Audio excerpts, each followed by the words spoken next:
തൊട്ടടുത്ത മർക്കസ് സമ്മേളനത്തിൽ ഞാനും തങ്ങളും ചെന്നു. അയാളെ കണ്ടു. പലരും അയാളെ കൊണ്ട് നടക്കുകയാണ്. ദിക്ർ ഹൽക്ക വേദിയിൽ വെച്ച് തങ്ങൾ എന്നോട് പറഞ്ഞു. എന്തു സംഭവിക്കുമെന്ന ഭയവും ആശങ്കയും എന്നെ പിടികൂടി. കൂറ്റമ്പാറ ഉസ്താദ് തങ്ങൾക്ക് പച്ചക്കൊടി കാട്ടി. തങ്ങളെ, ഞാനുമുണ്ട്. നൗഷാദിനെ നോക്കി തങ്ങൾ പറഞ്ഞു, നിന്റെ ഇസ്സത്ത് മുഴുവനും പോവും ട്ടോ. അതൊരു മുഴക്കം പോലെ എൻ്റെ ഉള്ളിൽ ഇന്നും കേൾക്കുന്നുണ്ട്. അയാളെ കൊണ്ട് ദുആ ചെയ്യിപ്പിച്ചാൽ ഞാൻ മൈക്ക് പിടിച്ചു വാങ്ങും.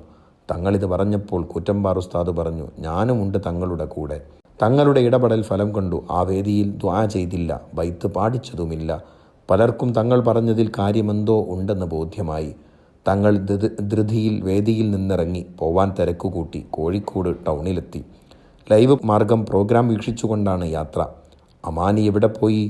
ബുർദ ചൊല്ലാൻ എന്നെ ഷെയ്ഖുനെ ക്ഷണിക്കുന്നതും ഞാൻ കാണുന്നത് കോഴിക്കോട് ടൗണിൽ വെച്ചായിരുന്നു. അങ്ങനെ ഫാദിലി ഉസ്താദ് മനോഹരമായി ബുർദ ചൊല്ലി.